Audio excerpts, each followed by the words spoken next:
এক যুবকের কথা এসেছে, যে যুবক দাজ্জালের সাক্ষাৎ পাবে, দাজ্জাল তাকে হত্যা করবে দ্বিখণ্ডে, একদম দুই কোপ। বলবে যে তুমি কি বিশ্বাস করো আমি আল্লাহ? সে বলবে না, বিশ্বাস করি না। এক দুই কোপ, দ্বিখণ্ডিত। এক এক দেহের একটা অংশ একদিকে আর একটা অংশ আরেকদিকে। তারপরে দেহের এই দুই অংশকে সে আবার জিন্দা করবে, জীবিত করবে, করে আবার তাকে বলবে এবার কি বিশ্বাস হলো যে আমি আল্লাহ? তোমাকে মৃত্যুর পর আবার জীবন দিলাম, তোমার কি বিশ্বাস হলো যে আমি আল্লাহ? এই যুবক তখন বলবে এবার আমার পূর্ণ বিশ্বাস হয়েছে তুই দাজ্জাল। আল্লাহু আকবার। কারণ আমি রাসূলের হাদিস জানতাম যে দাজ্জাল এক যুবককে হত্যা করে দ্বিখণ্ডিত করে আবার জীবিত করে বলবে বিশ্বাস করবি কি না আমি আল্লাহ। কিন্তু আমি জানতাম না যে আমি সেই যুবক। কথা বুঝতে পারছেন? তো এই যুবক ইনশাআল্লাহ তাআলা উঁচু স্তরের শহীদ হবে ইনশাআল্লাহ। আল্লাহ রাব্বুল আলামিন তার নবীর মাধ্যমে আমাদেরকে জানাচ্ছেন, কি জানাচ্ছেন? সূরা কাহফ আপনি তেলাওয়াত করবেন, ইনশাআল্লাহ আপনি দাজ্জালের ফিতনা থেকে বেঁচে থাকবেন। সারা বিশ্বে ম্যাসাকার করে দিবে সে, হাতে জান্নাত জাহান্নাম নিয়ে ঘুরবে, মানে উন্নতি এবং ধ্বংস। আর কি 40 দিন সে পুরো বিশ্বটাকে শাসন করবে। কতদিন? 40 দিন। কোত্থেকে আসবে? উত্তর তিনটা। কয়টা? তিনটা বর্ণনা পেয়েছি আমি, এর চেয়ে বেশি থাকতে পারে, আমার হয়তো জানা নাই। আমি তিনটা পেয়েছি। এক, খোরাসান থেকে সে বের হবে, 1 নাম্বার। 2 নাম্বার, ইস্পাহান একটা জায়গা আছে ইরানের, সেখান থেকে বের হতে পারে, 2টা। 3 নাম্বার হচ্ছে শাম, ইরাক এবং শাম বলা হয় প্যালেস্টাইন সহ পুরো ওই যে জর্ডান, লিবিয়া, লেবানন, সিরিয়া, পুরো জায়গাটাকে শাম বলা হয়। কি বলা হয়? শাম। ইরাক এবং শামের মাঝখানের কোনো এক রাস্তা থেকে সে বের হবে। 3টা বর্ণনা আমার জানা মতো। এখন সে কি করবে? সে পুরো বিশ্বটাকে শাসন করবে, এবং যে তাকে আল্লাহ বলে স্বীকার করবে সে ওকে ছাড় দিবে, যে স্বীকার করবে না তাকে ধ্বংস করে দিবে। এমনকি একটা কওমের পাশ দিয়ে সে যাবে, বলবে তোমরা কি মানো যে আমি আল্লাহ? কওম বলবে না, মানি না, তখন ওদেরকে ধ্বংস করে ছেড়ে দিবে। একটা কওমের পাশে যাবে, বলবে তোমরা কি মানো যে আমি আল্লাহ? তারা বলবে হ্যাঁ মানি, তুমি আল্লাহ। নাউজুবিল্লাহ। তখন ওই কওমকে সে কি দিবে? গুপ্তধন দিবে। গুপ্তধন মানে সে যখন হাঁটবে তার পিছনে গুপ্তধনগুলো ঘুরে বেড়াবে। মানে এমন ফিতনা যেটা আপনি কল্পনা করতে পারবেন না। মানে মুমিন ব্যক্তিও যদি তার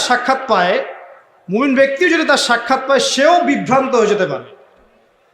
তবে এমনও মুমিন থাকবে যে বিভ্রান্ত হবে না। যেমন এক যুবকের কথা এসেছে, এই যুবকটা তোমরা ভালো করে শোনো।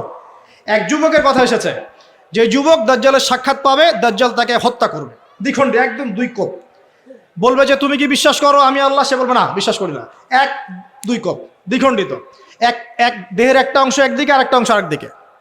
তারপরে দেহের এই দুই অংশকে সে আবার জিন্দা করবে, জীবিত করবে, করে আবার তাকে বলবে এবার কি বিশ্বাস হলো যে আমি আল্লাহ?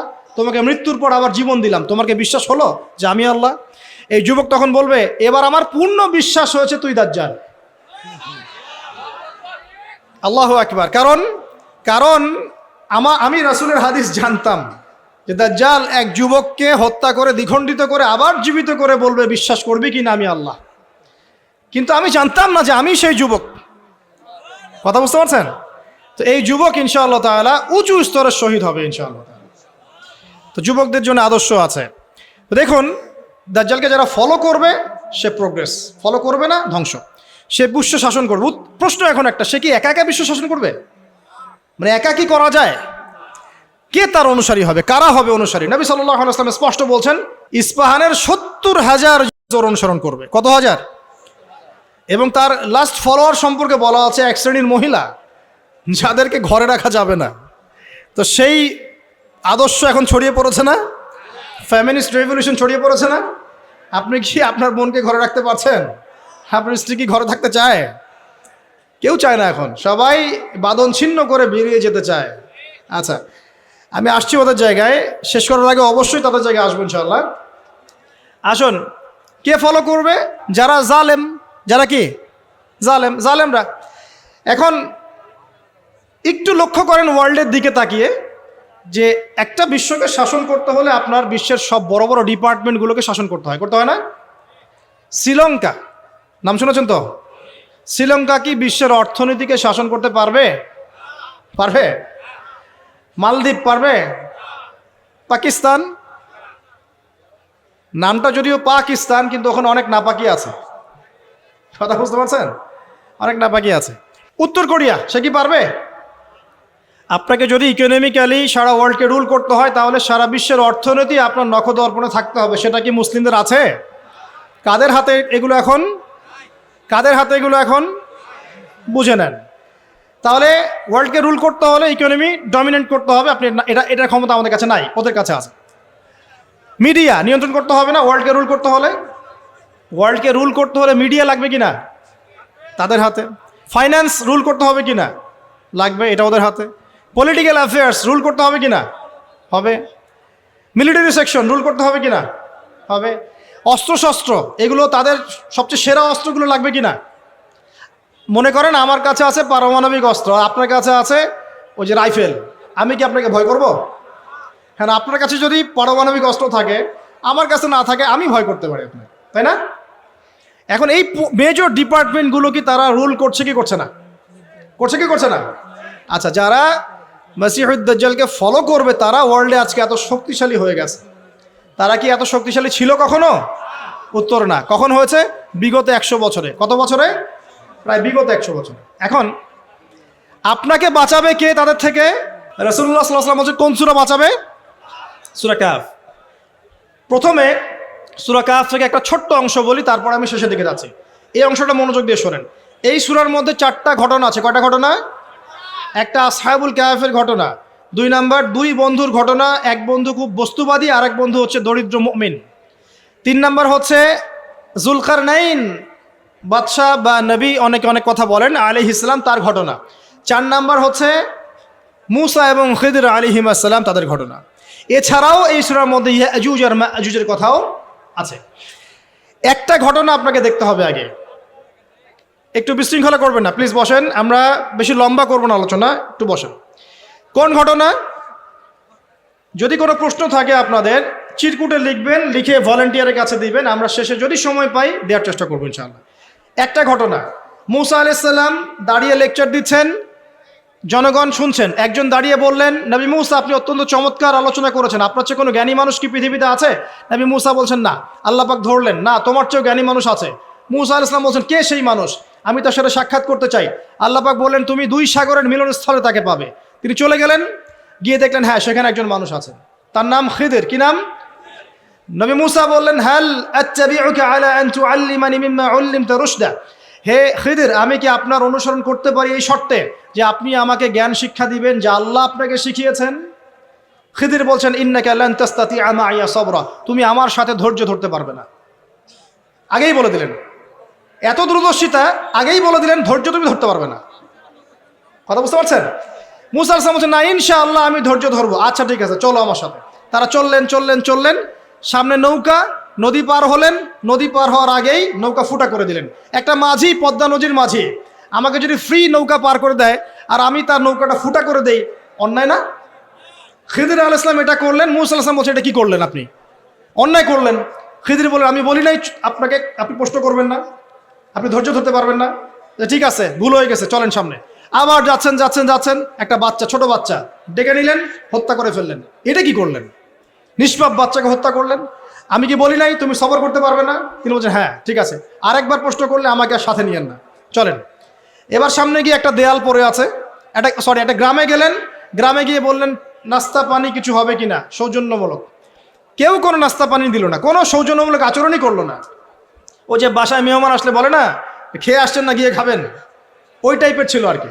তো যাই হোক, তিনি দেখলেন যে ওদের একটা দেয়াল পড়ে গেছে বেচারা, ওই দেয়ালটাকে তিনি আবার শক্ত করে নির্মাণ করে রেখে দিলেন। মূসা আলাইহিস সালাম বললেন যে এটা কি করলেন? নাস্তা পানিও দিল না, ভালো ব্যবহারও করলো না, আপনি উল্টা তার এই উপকার করলেন বিনা পারিশ্রমিকেই। কিছু আজর নিতেন তাহলে তো ভালো হতো। তো খিদর আলাইহিস সালাম বলেন, এটা হাদা ফিরাকু বাইনি ওয়া বাইনাক, আমার আর তোমার মাঝে এখন ফিরাক, পার্থক্য হয়ে গেল, আর আমাদের পথ চলা হলো না। তবে যাওয়ার আগে আমি জানিয়ে দেই, ওই নৌকা ফুটা করেছিলাম এই কারণে, যদি ফুটা না করতাম তাহলে জলদস্যু নৌকাটা নিয়ে যেত। ফুটা করে দিয়েছি, এই খারাপ নৌকা তারা আর নিবে না। ঠিক আছে কথা? 2 নাম্বার, বাচ্চাকে যদি হত্যা না করতাম এই বাচ্চা বড় হয়ে বড় কাফের হতো এবং পিতা মাতাকেও কুফরিতে নিয়ে আসতো। এটা আমি আল্লাহর হুকুমে করেছি, একা একা করি নাই। 3 নাম্বার, এই দেয়াল নির্মাণ করেছে এই কারণে, এই দেয়ালের নিচে 2 জন এতিম বাচ্চার রেখে যাওয়া পৈতৃক সম্পত্তি আছে, এটা নির্মাণ করে দিয়েছি, মানুষ এটা সিজ করতে পারবে না, তারা যখন বড় হবে তখন নেবে ইনশাআল্লাহ। তো এই 3টা ঘটনাতে একটু ফোকাস করেন। কোন সূরা আছে এটা? সূরা কাহফ। এই তিনটা ঘটনাতেই বাহ্যিক চোখে যা দেখা যাচ্ছে সেটা সত্য নয়, ভিতর থেকে যা দেখছেন সেটা সত্য। কথা বুঝতে পারছেন? তো সূরা কাহফ আপনাকে দাজ্জাল থেকে বাঁচাবে মানে কি? দাজ্জালীয় ফিতনার যুগে বাইরের চোখে আপনি যা দেখবেন সেগুলো সবসময় সত্য হবে না। রিয়েলিটি আর ভিজুয়াল ওয়ার্ল্ডের মধ্যে আকাশ পাতাল পার্থক্য থাকবে। এটা হচ্ছে দাজ্জালের যুগ। আমি বুঝাতে পারছি না। রিয়েলিটি আপনি দেখছেন বিশ্ব এগিয়ে যাচ্ছে খুব সুন্দর, বাস্তবতা হচ্ছে যে বিশ্ব এগিয়ে যাচ্ছে আস্তে আস্তে কিয়ামতের দিকে। রিয়েলিটি দেখবেন যে ইকোনমি খুব প্রোগ্রেস হচ্ছে, হ্যাঁ, মানে মানুষের জীবনযাত্রার মান একদম উন্নতির দিকে। বাস্তবতা হচ্ছে পুরো ওয়ার্ল্ডের ইকোনমিক সিস্টেমটা ধ্বংসের মুখে আছে। রিয়েলিটি হচ্ছে বাহ্যিক চোখে আপনি দেখছেন মেয়েরা এগিয়ে যাচ্ছে, ফ্যামিনিস্ট রেভলিউশন, মাথা খারাপ অবস্থা, ঠিক আছে, কিন্তু বাস্তবতা হচ্ছে মেয়েরা জাহান্নামের দিকে এগিয়ে যাচ্ছে। রিয়েলিটি আপনি দেখছেন চোখ দিয়ে যুবকরা খুব এগিয়ে যাচ্ছে, হ্যাঁ, সবাই উচ্চশিক্ষিত হচ্ছে মাশাআল্লাহ। বাস্তবতা কি জানেন? তাদের আত্মাগুলো দিন দিন মরে যাচ্ছে। রিয়েলিটি দেখছেন যে হ্যাঁ, পরিবারগুলো খুব সুখী, আমরা একদম বিল্ডিং তুলতেছি মাশাআল্লাহ, জমি জমা কিনতেছি। বাস্তবতা কি জানেন? পরিবারগুলোতে শান্তি নাই এখন। আমি বোঝাতে যাচ্ছি দাজ্জালীয় ফিতনার যুগে ভিজুয়াল ওয়ার্ল্ড মানে যা আপনি বাহ্যিক চোখে দেখছেন আর রিয়েলিটির মধ্যে আকাশ পাতাল পার্থক্য থাকবে, ঠিক খিদির এবং মূসা আলাইহিস সালামের ঘটনার মতো। বুঝতে পারলাম? অতএব আপনাকে দাজ্জাল, তার সভ্যতা, তার ফিতনা, তা থেকে বেঁচে থাকার পথ বুঝতে হলে আগে দৃষ্টিভঙ্গি চেঞ্জ করতে হবে। কি করতে হবে? দৃষ্টিভঙ্গি চেঞ্জ করতে হবে। খিদিরের দৃষ্টিভঙ্গি লাগবে। কার দৃষ্টিভঙ্গি? খিদির আলাইহিস সালামের। শুধু বাহ্যিক চোখ দিয়ে দেখলে হবে না, এক্সটার্নাল ভিশন দিয়ে দেখলে হবে না, ইন্টারনাল অবজারভেশনের দরজাটা খুলতে হবে। চোখে দেখেন, পরিবারকে দেখেন, সমাজকে দেখেন, রাষ্ট্রগুলোকে দেখেন, আপনি বুঝতে পারবেন যে ফিতনা কি পরিমাণে ধেয়ে এসেছে।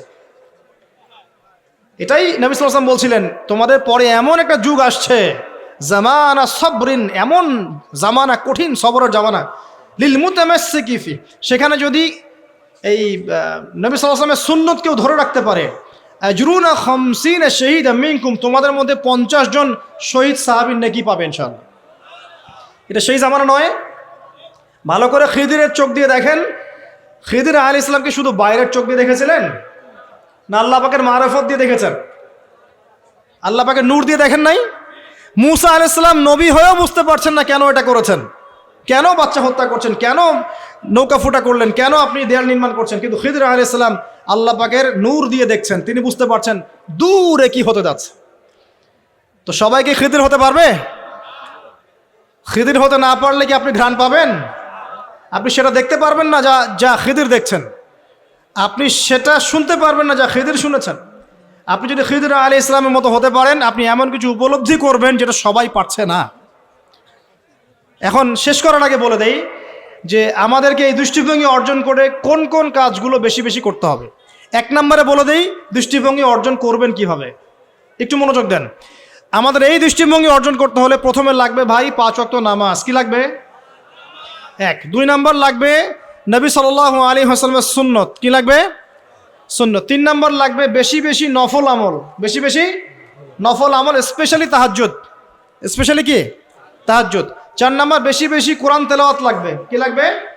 কোরআন তেলাওয়াত শুধু মৌখিকভাবে না, অর্থ বুঝে পড়ার চেষ্টা করতে হবে। মৌখিক করলে নেকি পাবেন ঠিকই, কিন্তু অর্থ বুঝে না পড়লে আপনি পথ খুঁজে পাবেন না। 5 নম্বর লাগবে আমাদের সবার হালাল রিজিক। কোন রিজিক? সুদ ঘুষ দুর্নীতির কাছে যাওয়া যাবে না। 6 নম্বর লাগবে আমাদের আত্মশুদ্ধি। আত্মশুদ্ধি মানে কলব পরিষ্কার করতে হবে। কলব পরিষ্কার করার জন্য লাগবে বেশি বেশি আল্লাহর জিকির, ইলম অর্জন করা এবং আল্লাহওয়ালা মানুষের সোহবতে পড়ে থাকা। একা একা নূর অর্জন করা যাবে না। আল্লাহওয়ালা মানুষের সোহবতে পড়ে থাকে, জ্ঞান চর্চার মধ্য দিয়ে, আল্লাহর জিকির, কোরআন তেলাওয়াত, আত্মশুদ্ধির মধ্য দিয়ে আপনি ইনশাআল্লাহ নূর পাবেন ইনশাআল্লাহ। আর কি কি করা যাবে না, অল্প বলছি, বেশি বলবো না। কি কি করা যাবে না? 1 নাম্বার সবচেয়ে বড় কথা, মনের মধ্যে কোনো রকম হিংসা রাখা যাবে না। কারো প্রতি হিংসা করবেন, নূরের সাথে আপনার কোনো সম্পর্ক নাই। 2 নাম্বার, অহংকার মন থেকে বের করতে হবে। কি বের করতে হবে? অহংকার কি জিনিস? আপনার কাপড়টা সুন্দর হোক, এটা অহংকার নয়। জুতা সুন্দর, ভালো পারফিউম ইউজ করেন, আপনার বাড়িটা সুন্দর, এগুলো অহংকারের নিদর্শন নয়। অহংকারের নিদর্শন হচ্ছে 2টা। একটা হচ্ছে মাতারুল হাক্কি ওয়া গামতুন নাস, সত্যকে প্রত্যাখ্যান করা, অন্য মানুষকে তুচ্ছ তাচ্ছিল্য করা। এই 2টা হচ্ছে অহংকারের নিদর্শন। মনে কোনো প্রকার অহংকার রাখলে আল্লাহর নূর পাওয়া যাবে না। অনেক বড় বড় ডিগ্রি সার্টিফিকেট অর্জন করেও যদি মনের মধ্যে কিবর বা অহংকার থাকে, কোশ্চিন কালেও আপনি খিদির হতে পারবেন না। আমি কথা বোঝাতে পারছি? ইবলিসের অনেক বড় মাকাম ছিল, কিরকম? তাকে আল্লাহ পাক একদম ফেরেশতাদের সর্দার বানিয়ে দিয়েছে। তার প্রচুর জ্ঞান ছিল, প্রচুর আবেদ ছিল, প্রচুর ইবাদত করত, শুধুমাত্র কিবর অহংকারের কারণে সে আজকে জাহান্নামী। আবা ওয়াস্তাকবার, সে উদ্ধত হয়েছিল, অহংকার প্রদর্শন করেছিল, তাই নয় কি? কেন আমি আদমকে সেজদা করব? খলাকতানি মিন নার, আমাকে সৃষ্টি করেছেন আগুন দিয়ে, ওয়া খলাকতাহু মিন তিন, তাকে সৃষ্টি করেছেন মাটি দিয়ে, কেন আমি আদমকে সেজদা করব? এখন এই অহংকার চারপাশে দেখা যায় না? ওরা কি বোঝে দিনের, আমরাই তো সব বুঝি। ওরা আর কি পড়াশোনা করছে, আমি তো সব পড়াশোনা করছি। ওর কি আর বড় বড় ডিগ্রি সার্টিফিকেট আছে নাকি? আমার আছে। তারপরে আমাদের দলই চূড়ান্ত সফল, বাকি দল সব জাহান্নামী। এরকম অ্যাটিটিউড আছে না? তুমি আমার দলের ফর্ম পূরণ করো নাই, তোমার জান্নাত কে নিয়ে যাবে? ফর্ম পূরণ করলে তুমি জান্নাতে যাওয়ার লিস্ট পাবো আমার কাছ থেকে। ভাবখানা এমন, মুখে না বললেও। আমাদের মধ্যে কিবর নাই, আমরাই চূড়ান্ত, বাকিরা সব বিভ্রান্ত। বিভিন্ন অনেক বড় বড় সভ্যতা বলছে আমরাই একদম মানবতার স্বর্ণ শিখরে, বাকি সব ককরোচ। এই কিবর যার মধ্যে আছে সে কোশ্চিন কালে নূর পাবে না। আর কি করা যাবে না? 1 নম্বর হিংসা, 2 নম্বর কিবর, 3 নম্বর অপবাদ, কারো উপর মিথ্যা অপবাদ দেওয়া যাবে না। কারো প্রতি মিথ্যা অপবাদ দিলে আপনি আল্লাহর নূর পাবেন না। 4 নম্বর হচ্ছে পরশ্রী কাতরতা, কারো উন্নতি দেখছেন খুব জ্বলে, উন্নতি অগ্রগতি প্রগতি দেখছেন খুব জ্বলছে, এই পরশ্রী কাতরতা থাকলে কোশ্চিন কালেও আল্লাহর নূর পাবেন না। আমার কেন হয় না, তার কেন হচ্ছে, হ্যাঁ আমি কেন পারছি না, সে কেন পারছে, আমার কেন মূল্য নাই, তাকে কেন মূল্য দিচ্ছে, এই যে পরশ্রী কাতরতা, এগুলো থাকলে কোশ্চিন কালেও আল্লাহর নূর পাওয়া যাবে না। আরেকটা বিষয় বলবো যে গীবত তোহমত, একটা কথা, গীবত তোহমত এবং গীবত তোহমত বেশি করে বললাম, আর বাকি যত কবিরা গুনাহ আছে, এই যে সুদ বলেন, জেনা বলেন, এই দুর্নীতি বলেন, অন্যের সম্পদ আত্মসাৎ বলেন, বড় বড় কবিরা গুনাহ যেগুলো আছে, এগুলোর সাথে স্পেশালি গীবত তোহমত যদি থাকে, আল্লাহর নূর পাওয়া যাবে না। ব্যাস, এখন নূর অর্জন করে কিভাবে পথ চলবো খুব শর্ট করে বলে দিই। 1 নাম্বার, প্রিয় ভাইরা সবাই মনোযোগ দিয়ে শুনুন, আমাদের সবাইকে যদি আমরা কি ইসলামের বিজয় চাই? আমরা কি সবাই জান্নাতে যেতে চাই? আমরা কি চাই যে আমরা পুরো বিশ্বের বুকে আবার মাথা তুলে দাঁড়াই? হ্যাঁ ভাই, চাই না? আচ্ছা, আমরা কি চাই না আমাদের পরিবারগুলো সুন্দর হোক, সবাই হালাল রিজিক খাই, আমরা আমাদের সন্তানদেরকে ভালো একটা বিশ্ব দিয়ে যাই? আমরা চাই না? আচ্ছা, যদি চাই, কিছু করণীয় আছে। কি আছে ভাই? কিছু করণীয় আছে। করণীয় এমনি এমনি কি অ্যাচিভ করতে পারবো নাকি? বিরিয়ানি বাসায় বসে বসে বিরিয়ানি খাইলে হবে? জিলাপি খরমা লাড্ডু খাইলে হবে নাকি? কিছু কাজ তো আছে নাকি? কাজ করবেন তো ইনশাআল্লাহ। 1 নাম্বার হচ্ছে জ্ঞান অর্জন এবং জ্ঞান অর্জনের কোনো বিকল্প নাই। বারবার বলছি, একা একা পড়েও কিন্তু জ্ঞান অর্জন হবে না, আপনাকে আল্লাহওয়ালা মানুষের কাছে আসতে হবে, মনে রাখবেন, ঠিক আছে? একা একা মেহনত করবেন, দোয়া করবেন, চেষ্টা করবেন, কিন্তু ওস্তাদ লাগবে না? ওস্তাদ লাগবে। জেনারেল ভাইরা যারা আছেন, যে যেখানেই পড়ছেন পড়েন, কিন্তু ইসলামিক বেসিক পড়াশোনাগুলো করেন। আকিদা পড়েন, কোরআন পড়েন, হাদিস পড়েন, ইসলামের ইতিহাস পড়েন, সিরাত পড়েন, এবং আলেমদের সাথে সম্পর্কিত রাখেন, একা একা বিচ্ছিন্ন হয়ে যায় না, ঠিক আছে? যে মাযহাব আপনার ভালো লাগে আপনি ফলো করেন। আমি আপনাকে এগুলো নিয়ে কথা বলতে আসিনি, আমি জাস্ট বলতে আসছি যে আপনি যেখানেই থাকেন দ্বীনের জ্ঞানের চর্চা করেন, আপনার দৃষ্টিভঙ্গি আল্লাহ পাক উদার করে দেবেন ইনশাআল্লাহ, ঠিক আছে? যে সালাফি হন, আহলে হাদিস হন, মাযহাব ফলো করেন, যাই হন আপনি, যেটাই হন, হকপন্থী হন, আপনি সত্যের পথে থাকেন এবং ওলামায়ে কেরামের সাথে সোহবতে থাকেন, আর নিজেকে চূড়ান্ত একদম জান্নাতি মনে করবেন না। এমন হতেই পারে যে আপনার মধ্যে যে যতটুকু জ্ঞান আছে, এর চেয়েও বেশি জ্ঞান অন্য কারো কাছে থাকতে পারে। অতএব সবার ক্ষেত্রে আপনি একটু উদার হওয়ার চেষ্টা করেন, আল্লাহ পাক আপনার কলবে নূর দিবেন ইনশাআল্লাহ, তাসকিয়া দিবেন ইনশাআল্লাহ। 1 নাম্বার জ্ঞান। 2 নাম্বার হচ্ছে আমল বাড়ানো, বেশি বেশি ব্যক্তিগত আমল বাড়াতে হবে। পারবেন ইনশাআল্লাহ? সময় নষ্ট করা যাবে না প্রিয় ভাইরা, বেশি বেশি ব্যক্তিগত আমল বাড়াতে হবে। নামাজ বাড়িয়ে দেন, রোজা বাড়িয়ে, দান সদকা বাড়িয়ে দেন, দিনী প্রতিষ্ঠানগুলো হোক আর দিনী প্রজেক্টগুলো, এগুলোতে বেশি বেশি সদকা করেন, আল্লাহ পাক তৌফিক দান করুন। বেশি বেশি হজ করেন, ওমরা করেন, রোজা রাখেন, কোরআন তেলাওয়াত করেন, জিকির আজগার করেন, ঠিক আছে, তাহাজ্জুদ পড়েন, বেশি বেশি নেক আমল বাড়িয়ে দেন ইনশাআল্লাহ। 3 নাম্বার, পরিবারের আদর্শ ঠিক করেন। পরিবারের আদর্শ ঠিক না করে যদি বড় বড় কথা বলি কোনো লাভ নাই। আমার পরিবারটা ঠিক করতে হবে, আল্লাহ পাক এর জন্য আমাকে জবাবদিহি করাবেন। হ্যাঁ, অনেক চেষ্টা করার পরেও যদি ঠিক না হয় সেটার বিচার আলাদা। নূহ আলাইহিস সালাম 950 বছর দাওয়াত দিয়েছেন, তার একজন ছেলে ইসলাম কবুল করে নাই। তো এখন কি নূহ আলাইহিস সালাম দোষী? তিনি কি দোষী? না। মুহাম্মদ সাল্লাল্লাহু আলাইহি সাল্লাম এর অনেকেই, চাচাদের অনেকেই ইসলাম কবুল করে নাই, তা তিনি কি দোষী? না। আপনি চেষ্টা করবেন পরিবারকে পরিপূর্ণ ইসলামী পরিবেশে রাখার, শরঈ পর্দায় রাখার, এবং আমাদের পরবর্তী প্রজন্ম যারা আছে, আমাদের ছেলেমেয়েরা, এদেরকে অবশ্যই ইসলামের সুশিক্ষায় শিক্ষিত করবেন ইনশাআল্লাহ। আমি বলছি না তাদেরকে আপনি ডক্টর বানাবেন না, ইঞ্জিনিয়ার বানাবেন না, আমি এগুলো বলছি না। অ্যাটলিস্ট আমার দ্বারা এরকম কথা আপনি শুনবেন না। আমি আরও বলি তাদেরকে আরও বড় বড় প্রফেশনে নিয়ে যান, কিন্তু ইসলামিক শিক্ষাটা আগে ছোটোবেলায় দেন। ওর শুরুটা হবে কোরআন দিয়ে। আমি প্যারেন্টিং সেকশন নিয়ে অনেক পড়াশোনা করেছি, বিশ্বাস করেন, কারণ আমি স্কুল মাদ্রাসা এইসব প্রজেক্টের সাথে আগে থেকেই ছিলাম। অ্যাজ এ টিচিং প্রফেশন আমি আগে থেকেই ছিলাম। এখানে বিষয়টা হচ্ছে, একটা বাচ্চা যখন বয়স হয় 2 থেকে 3 বছর, সে মোটামুটিভাবে 200 থেকে 250টা শব্দ মনে রাখতে পারে, জানেন? যখন একটা বাচ্চার বয়স হয় 5 থেকে 7 বছর, সে মোটামুটি 1000 থেকে 1500 শব্দ মুখস্থ রাখতে পারে। ওই সময় আমরা কি শিখাই? হামটি টামটি শিখান, ওই যে তারপরে কি আছে, জ্যাক অ্যান্ড জিল শেখান, মানে এইগুলো শেখান আর কি, তাই না ভাই? তাই না? এই সময় কোরআন ধরিয়ে দেন, হিফজটা করিয়ে ফেলেন আগেই। বাচ্চাদেরকে 10 বছর বয়স হওয়ার আগেই কোরআনে হাফেজ বানিয়ে ফেলেন। তারপরে আপনি আরবি ব্যাকরণ শেখাবেন, মাদ্রাসায় দেন বা অন্য স্কুলে দেন, ইসলামিক স্কুল গড়ে তোলেন, মাদ্রাসার মধ্যে সিলেবাসের সংস্কার আনেন, সেটা করতে পারেন। বাচ্চাদের সময়টা গোল্ডেন টাইম, কাজে লাগেন। আল্লাহ পাক তৌফিক দান করুন। আর কি করতে হবে ভাই? জি ঠিক আছে, আমি শেষ করে দিচ্ছি। করণীয় বলছি, 1 নাম্বার কি ভাই? জ্ঞান অর্জন। 2 নাম্বার আমল বাড়িয়ে দেয়া। 3 নাম্বার এই যে পারিবারিক আদর্শ সুন্দর করা। 4 নাম্বার আগামী প্রজন্মকে মানুষ করে যাওয়া। লাস্ট পয়েন্ট, সেটা হলো আমাদেরকে আল্লাহ পাক কিছু প্রতিভা দেন নাই ভাই।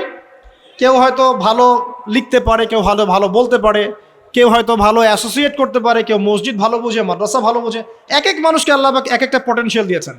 আজকে আপনি আয়নার সামনে দাঁড়িয়ে অনেস্টলি আপনি আপনার প্রতিভাটা খুঁজে বের করবেন। আপনাকে আল্লাহ পাক কি জন্য পৃথিবীতে সৃষ্টি করেছেন, কি আছে আপনার মধ্যে যেটা অন্যের মধ্যে নাই? পারবেন না? প্রত্যেকটা মানুষকে আল্লাহ পাক কোনো না কোনো পটেনশিয়াল দিয়েছেন, প্রতিভা দিয়েছেন। ঠিক আছে, আপনাকে অনেস্টলি খুঁজে বের করতে হবে আপনি কোন দিকে ভালো, কোন দিকে আপনি সেরা। আপনি কি ব্যবসা ভালো বোঝেন? আপনি কি ফাইন্যান্স ভালো বোঝেন? আপনি কি ভালো লিখতে পারেন? আপনি কি ভালো কবিতা আবৃত্তি করতে পারেন? আপনি কি ভালো উপন্যাসিক? কোনো না কোনো প্রতিভা আপনার মধ্যে আছে না? আছে ভাই। Be confident. আপনি আত্মবিশ্বাসী হন না কেন? এত হীনমন্যতা কেন? আপনার মধ্যে অনেক কিছু আছে ইনশাআল্লাহ। এই যে মোটিভেশনাল স্পিকার বলছেন, আমি তো আসলে মোটিভেট করি আপনাদেরকে। অবশ্যই কোনো না কোনো পটেনশিয়াল আপনার মধ্যে আছে। অনেস্টলি সাহসের সাথে আয়নার সামনে দাঁড়িয়ে যান, দেখেন, এবং আয়নার সামনে দাঁড়িয়ে আপনার দোষগুলোও খুঁজে বের করবেন। কোন কোন দোষ আপনার মধ্যে আছে, কোন কোন দোষ আছে? আপনি কি মাদকদ্রব্য সেবন করেন? আপনি কি জেনায় লিপ্ত আছেন? আপনি কি অন্য কারো উপরে পলিটিক্যাল পাওয়ারে জুলুম করেছেন? আপনি কি অন্যের সম্পদ আত্মসাৎ করেছেন? আপনি কি ঘুষ নিয়েছেন? আপনি হিসাব করবেন নিজের আমলনামা, আমরা হিসাব করব না। ওই যে একজন আমাকে ফোন করে হেভি একটা গালি দিয়ে বললো যে আমি আপনার দোষ ধরিয়ে দিলাম, কারণ আয়না হচ্ছে মুমিন ভাইয়ের আয়না, এই জন্য আয়নার মতো আমি আপনার দোষটা ধরিয়ে দিলাম বলছে। তা আমি বললাম ভাই একটা কথা বলি, তাহলে কিছু মনে করেন না? ঠিক আছে বলেন। বলে যে আমার ওস্তাদ আমাকে শিখিয়েছিলেন ছোটবেলায়, একজন মুমিন আর একজন মুমিনের আয়না ঠিক আছে, কিন্তু আয়না কখনো কথা বলে না, আয়না চুপচাপ নিজের চেহারা দেখিয়ে দেয়। কথা বুঝতে পারছেন? আয়না কিন্তু কথা বলে না এত বেশি, আয়না আপনাকে চুপচাপ নীরবে আপনার দোষটা দেখিয়ে দিবে।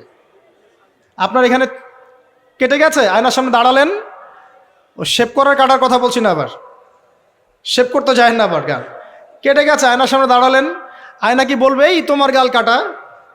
আয়নায় কথা বলবে? আয়না নীরব থাকবে, কিন্তু আপনি ঠিকই বুঝে যাবেন আপনার কথা সমস্যা। এই হলো আয়না। মুমিন ভাই যে মুমিন ভাইয়ের আয়না, এর ব্যাখ্যা হচ্ছে এটা। ওই যে অল্প বিদ্যা থাকলে এরকমই হয় মানুষের। তো দুটা কথা বলি। আল্লামা রুমি বলেছেন যে তুমি শব্দ দিয়ে যুদ্ধ করো। কি দিয়ে? শব্দ দিয়ে। বজ্রপাত দিয়ে যুদ্ধ করো না। বজ্রপাত মানে চিৎকার চেঁচামেচি করে না মানুষ? বজ্রপাত দিয়ে যুদ্ধ করো না, কারণ বজ্রপাত দিয়ে কখনো গোলাপ ফুল ফোটে না। তিনি বলছেন তোমরা গাছের মতো হয়ে যাও, পাতাগুলোকে ঝরে পড়তে দাও, চুপচাপ গাছের মতো দাঁড়িয়ে থাকতেন, এত লম্ফজম্ফ না, নিজের দোষগুলোকে আস্তে আস্তে আপনি ঝরিয়ে ফেলে দেন। তিনি বলছেন একটু একটু উঁচু লেভেলের কথাগুলো আর কি। তিনি বলছেন যে ইসলামিক ফিলোসফার ছিলেন তিনি একজন। তিনি বলছেন যে তুমি অন্যকে আলো দিতে চাও, তাহলে তোমার নিজেকে আগে পুড়ে ছাই হতে হবে। কারণ কি? কারণ মোমবাতি যখন অন্য কাউকে আলো দেয় তার আগে নিজে সে পুড়ে ক্ষয় হয়ে যায়। কত গভীর কথা না? আপনি মানুষের কল্যাণ করতে চান, আগে নিজেকে ত্যাগ স্বীকার করা শিখতে হবে, স্ট্রাইভ করা শিখতে হবে। আল্লাহ পাক তৌফিক দান করুন। 5 নম্বর যেটা ছিল কি ভুলে গেলাম, কি বলছিলাম 5 নম্বরটা?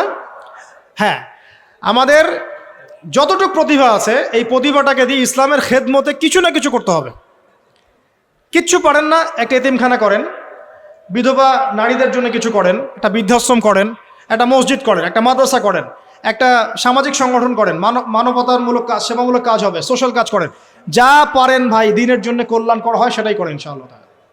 এবং উম্মার মাঝে বিভক্তি সৃষ্টি করতে যাবেন না, সবাইকে ঐক্যবদ্ধ করার চেষ্টা করেন।